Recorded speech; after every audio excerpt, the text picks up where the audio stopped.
조합제 TV 시청자 여러분 안녕하십니까? 2021년 7월 9일 오후 4시입니다. 한반도에서 거짓말 제일 많이 하는 사람이 김정은과 문재인 그리고 김명수 아닐까요? 이 세 사람이 하는 이야기는 딱 거꾸로 해석하면은 거의 정확합니다. 문재인 대통령이 K방역 자랑하면은 K방역 실패라고 보면 됩니다.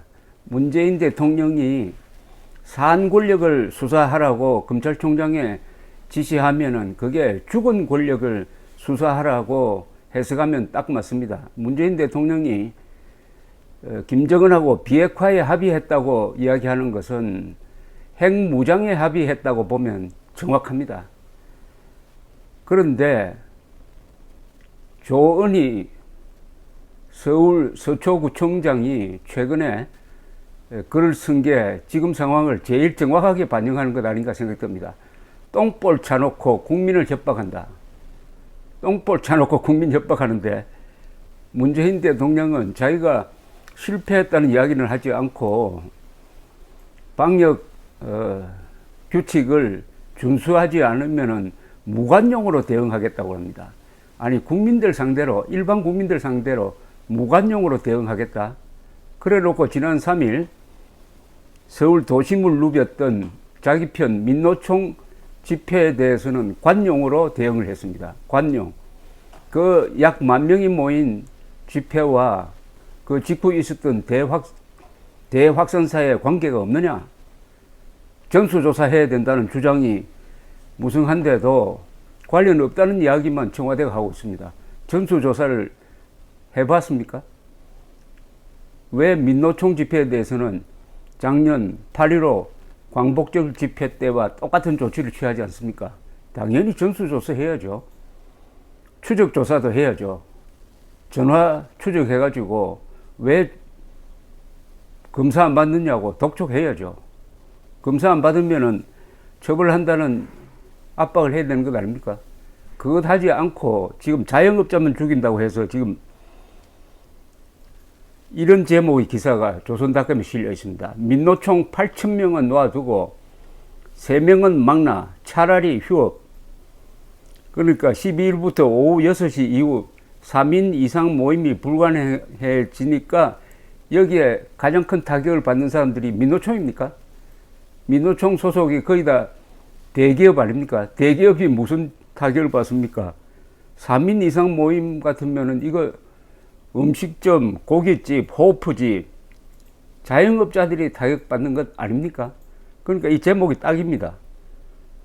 8,000명은 놔두고 3명은 막나 차라리 휴업이다. 차라리 휴업이다. 문 닫으려는 소리나 다름없다. 이 자영업자들이 모인 온라인 카페에서는 수도권 거리두기 4단계 격상소식에 대한 자영업자의 분노가 쏟아지고 있답니다. 당장 고용유지지원금 신청하고 휴직 들어가야겠다. 왜 모든 피해는 항상 자영업자들이 떠안아야 하는 것이냐. 작년부터 밤 9시, 10시 셧다운 조치 등이 적용되어 매출이 급감한 상황에서 3사람 이상 모임 금지 조치까지 더해지자 잘 참고 있었는데 진짜 욕 나온다. 죽어가는데 총으로 따발총을 쏜다. 그러니까 확인 사살을 한다. 이런 뜻 아니겠습니까? 7월부터 사적 모임의 인원 제한을 6인으로 풀고 영업시간을 연장하는 등 완화된 방역 수칙을 적용하겠다고 했던 방역당국의 이런 혼란스러운 정책에 대한 비판입니다. 한 자영업자는 코로나보다 더 무서운 건 오락가락하는 정부다. 7월에는 풀어줄 거라고 하다가 이제 와서 아니라고 하는 게 말이 되나? 지난주 민노총 8,000명 집회도 했는데 이제 와서 3명도 못 모이게 하는 게 말이 되나? 라고 했습니다. 차남수 소상공인 연합회 정책홍보본부장은 사적 모임 인원 제한을 4명에서 2명으로 줄이는 등 셧다운에 가까운 조치로 자영업자들의 영업 매출이 바닥에 떨어질 위기에 처했다. 살아날 것 같았던 소비를 위축시켜 자영업자들은 2주 뒤에도 일상으로 돌아가지 못하게 될 가능성이 크다. 라고 했습니다. 오늘 오전 김부겸 국무총리는 오늘 12일부터 수도권의 사회적 거리두기 단계를 2주간 4단계로 격상한다고 밝혔습니다. 오후 6시 이후 사적 모임 인원을 2명으로 제한하고 결혼식과 장례식에는 친족만 참석 가능하게 하고 유흥시설 집합금지 유지 등이 담겨 있는 방침입니다. 김 총리는 소상공인 자영업자들께도 어려움을 드리게 돼 송구스럽다며 피해를 온전히 회복시켜 드리기는 힘들겠지만 정부는 손실보상법에 따라 향후 최선의 지원이 이루어지도록 노력하겠다고 했는데, 우선 민노총 불법 집회에 대한 수사를 해가지고 책임자들에 대한 구속영장 청구하는 그 정도 성의까지 보여주어야 자영업자들의 이 울분을 다소 달래주는 것 아니겠습니까? 그러니까 민노총과 자영업자, 노동자와 장사하는 사람에 대한 이 정부의 완전히 상반된 시각은 이 정권이 가지고 있는 가치관이 사회주의라는 겁니다. 사회주의. 계급투쟁론이라는 겁니다. 계급투쟁론은 뭐냐? 노동자를 우대한다. 그리고 자본가와 장사하는 사람을 핍박한다는 것 아닙니까? 쉽게 말하면 우리 편 계급은 봐준다. 그러나 봐준다고 하면 안 되니까 일단 사람이 먼저다라고 한다.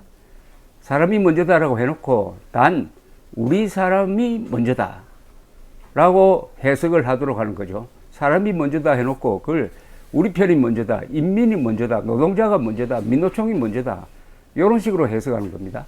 철저한 계급주의 정당입니다. 계급정당 플러스 김일성의 악명이 드리워진 세력이라고 의심할 수 있는 상황도 많습니다. 문재인 대통령이 가장 존경하는 사람이 사상가로서 김일성주의자 신영복, 더불어민주당이란 장명은 그 신영복이 만들었다. 그리고 국가정보원의 원훈석도 신영복 글씨체로 새겼다. 그러면은 이 정권의 3대 사령탑, 청와대, 민주당, 국정원에 신영복을 매개로 해가지고 김일성주의라는 악령, 악마의 저주가 들어가서 영혼을 지배하고 있다. 그 영혼에서 나오는 정책이 바로 민노총 우대, 7,000명, 10,000명 집회는 봐주고 3명 모이는 것도 안 된다 하는 이런 걸로 나오는 게 다 자연스러운 겁니다. 자연스러운 거. 그보다 더 웃기는 거는 오늘 발표된 한국갤럽 여론조사에 의하면은 문재인 잘한다는 사람이 38%인데 이 38%가 왜 잘하느냐 하는 이유를 2개를 꼽았는데, 하나는 제일 으뜸이 코로나 방역 잘한다. 2번째가 외교 잘한다는 것이랍니다. 그렇게 생각하는 사람이 38%가 된다?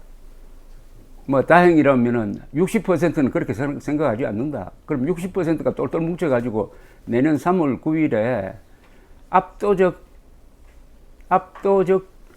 결과로서 이 계급투쟁 세력을 정리하는 것밖에 답이 없습니다. 감사합니다.